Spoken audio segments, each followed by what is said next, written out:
നമസ്കാരം. ഫുക്രിയിലേക്ക് സ്വാഗതം.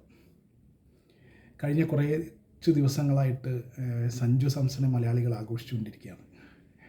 2020 ലോകകപ്പ് ഇന്ത്യ ജയിച്ചു, അതിൻ്റെ ഒരു സന്തോഷം. അതിലും ഇരട്ടി മധുരമായി ആ ലോകകപ്പ് ഇന്ത്യക്ക് നേടിക്കൊടുത്തത് സഞ്ജു സാംസൺ ആണെന്ന സന്തോഷം.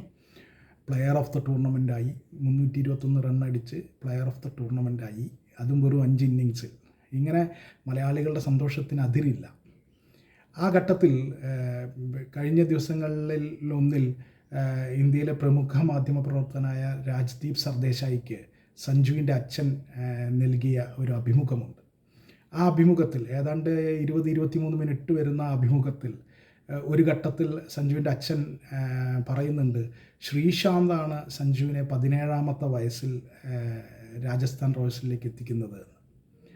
ശ്രീശാന്തിന് ഓർമ്മയില്ലേ? നമ്മുടെ അഭിമാനമായിരുന്നു ഒരു കാലത്ത്. ഇന്ത്യൻ ക്രിക്കറ്റിലെ ഏറ്റവും മികച്ച ഫാസ്റ്റ് ബൗളർമാരിൽ ഒരാളായിരുന്നു. ലോക ക്രിക്കറ്റിൽ തന്നെ അദ്ദേഹം കളിച്ചിരുന്ന കാലത്ത് ലോക ക്രിക്കറ്റിൽ തന്നെ ഏറ്റവും മികച്ച ഫാസ്റ്റ് ബൗളർമാരിൽ ഒരാളായിരുന്നു ആ ഘട്ടത്തിൽ. പിന്നീട് പല നിർഭാഗ്യകരമായ സാഹചര്യങ്ങളും ഉണ്ടായി, നിർഭാഗ്യകരമായ കാര്യങ്ങളും ഉണ്ടായി. അതിനൊക്കെ തുടർന്ന് ശ്രീശാന്ത് അപ്രത്യക്ഷനായി. അപ്പോൾ ഇപ്പോൾ ഒരുപാട് അധികം കാര്യങ്ങൾ സഞ്ജുവിനെക്കുറിച്ച് മീഡിയ ആഘോഷിക്കുന്നുണ്ട്, മാധ്യമങ്ങൾ ആഘോഷിക്കുന്നുണ്ട്. അതിനിടയിൽ സഞ്ജുവിൻ്റെ അച്ഛൻ ഈ ഒരു കാര്യം ഓർമ്മിപ്പിച്ചു എന്നത് എത്ര മഹത്തായ കാര്യമാണ്. കാരണം വന്ന വഴി സഞ്ജുവിൻ്റെ അച്ഛൻ മറന്നിട്ടില്ല എന്നുള്ളത്. സഞ്ജു എങ്ങനെയാണ് വന്നത്? 17ാമത്തെ വയസ്സിൽ ശ്രീശാന്താണ് സഞ്ജുവിനെ രാജസ്ഥാൻ റോയൽസിലേക്ക് എത്തിക്കുന്നത്. ശ്രീശാന്തിൻ്റെ ക്രിക്കറ്റിംഗ് കരിയറിലെ ഏറ്റവും വലിയ വഴിത്തിരിവായിരുന്നു രാജസ്ഥാൻ റോയൽസിലെത്തിയത്. രാജസ്ഥാൻ റോയൽസിൽ കളിച്ച് തുടങ്ങിയത് മുതലാണ് അദ്ദേഹം പാൻ ഇന്ത്യയിൽ മുഴുവൻ അറിയാൻ തുടങ്ങിയത്, ഇന്ത്യ മുഴുവൻ അറിയാൻ തുടങ്ങിയത്, ഒരു പാൻ ഇന്ത്യ പോപ്പുലർ ക്രിക്കറ്ററായിട്ട് മാറിയത്. അതിനും പുറമെ സെലക്ടർമാരെല്ലാം അദ്ദേഹത്തിൻ്റെ ടാലൻറ്റ്, പ്രതിഭ ശ്രദ്ധിച്ചു തുടങ്ങിയത് രാജസ്ഥാനിലെത്തിയതിന് ശേഷമാണ്. അപ്പോൾ ഈ ഇന്ന് സഞ്ജു എത്തി നിൽക്കുന്നതിൻ്റെയൊക്കെ കാരണക്കാരിൽ ഒരാൾ ശ്രീശാന്താണ് എന്ന് അതുവഴി സഞ്ജുവിൻ്റെ അച്ഛൻ കൃത്യമായി പറയുന്നുണ്ട്. അത് വ്യക്തതയോടുകൂടി തന്നെ ഈ ഒരു വിജയാഹ്ലാദങ്ങൾക്കിടയിലും അദ്ദേഹം അത് മറക്കുന്നില്ല, അത് ഓർത്തു വയ്ക്കുന്നു, നന്ദിപൂർവ്വം അത് ഓർക്കുന്നു, സ്മരിക്കുന്നു എന്നത് വലിയൊരു കാര്യമാണ്.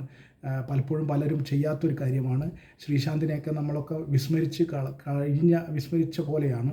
അപ്പോൾ ആ നിലയ്ക്ക് ഇപ്പോൾ വീണ്ടും ശ്രീശാന്തിൻ്റെ ഒരു സംഭാവന കൂടിയാണ് സഞ്ജു സാംസൺ എന്ന് നമുക്ക് പറയേണ്ടി വരും. ആ അർത്ഥത്തിൽ സഞ്ജുവിനെ ലോക ക്രിക്കറ്റിൽ എത്തിക്കുന്നതിൽ ശ്രീശാന്ത് കൂടി ഒരു പങ്ക് വഹിച്ചിട്ടുണ്ട്. ഒരു കൈ അദ്ദേഹത്തിൻ്റെ കൂടി ഉണ്ട് എന്നത് നമ്മൾ ഓർക്കണം എന്നത് തന്നെയാണ് സഞ്ജുവിൻ്റെ അച്ഛൻ പറഞ്ഞതിൻ്റെ അർത്ഥം. സഞ്ജുവിൻ്റെ അച്ഛൻ അത് വളരെ നന്ദിപൂർവ്വം ഓർത്തെടുത്തു. അപ്പോൾ തീർച്ചയായിട്ടും നമ്മളൊക്കെ വിസ്മരിച്ച് കളഞ്ഞ ശ്രീശാന്ത് ഒരിക്കൽ കൂടി ശ്രദ്ധയിൽ വന്നു എന്നുള്ളത് സന്തോഷകരമായ ഒരു കാര്യമാണ്. ശ്രീശാന്ത് ശ്രദ്ധയിൽ വരുമ്പോൾ ശ്രീശാന്തിൻ്റെ ആ നല്ല നാളുകൾ, ശ്രീശാന്ത് ഇന്ത്യൻ ക്രിക്കറ്റിൽ ബൗൾ ചെയ്ത് തകർത്ത, ലോക ക്രിക്കറ്റിൽ മികച്ച കളിച്ച ഒരു കാലം, ശ്രീശാന്ത് ദക്ഷിണാഫ്രിക്കയിൽ പോയി ടെസ്റ്റിൽ പിന്നെ ദക്ഷിണാഫ്രിക്കയ്ക്കെതിരെ അവസാനം ഇറങ്ങി ഒരു 6 അടിച്ച് ബാറ്റിങ്ങിനെ ചുഴറ്റി ആഘോഷം കാണിച്ചപ്പോൾ ഏറ്റവും ആത്മവിശ്വാസമുള്ള യുവ ക്രിക്കറ്റർ എന്ന് അന്ന് ലോകം മുഴുവൻ BBC അടക്കമുള്ള മാധ്യമങ്ങൾ പാടിപ്പോയതൊക്കെ ഇപ്പോൾ ഓർമ്മയിൽ വരികയാണ്. അങ്ങനെ ഒരു കാലം ശ്രീശാന്തിനുണ്ടായിരുന്നു. ഇന്ത്യയുടെ ആദ്യത്തെ 2020 വേൾഡ് കപ്പ് 2007 ധോണിയുടെ നേതൃത്വത്തിൽ ആ ലോകകപ്പ് ഇന്ത്യ നേടിയപ്പോൾ അതിന് നിർണായകമായ അവസാനം മിസ്ബാ ഉൽ ഹക്കിൻ്റെ, ജോഗീന്ദർ സിംഗിൻ്റെ പന്തിൽ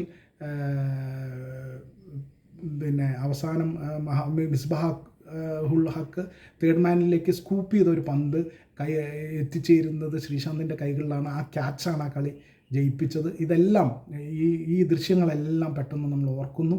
ശ്രീശാന്ത് അതുമാത്രമല്ല, ശ്രീശാന്ത് ആ നിലയിലുള്ള സംഭാവന മാത്രമല്ല, സഞ്ജു സാംസൺ എന്ന ക്രിക്കറ്ററിലൂടെ കൂടി ഇന്ത്യക്ക് ഒരു സംഭാവന നൽകിയിട്ടുണ്ട്. അതിനൊരു കാരണം അദ്ദേഹം കൂടിയാണ് എന്നത് ഏറ്റവും സന്തോഷകരമായ ഒരു കാര്യമാണ്. അത് സഞ്ജുവിൻ്റെ അച്ഛൻ ഓർത്തു എന്നുള്ളത് വലിയൊരു കാര്യമാണ്.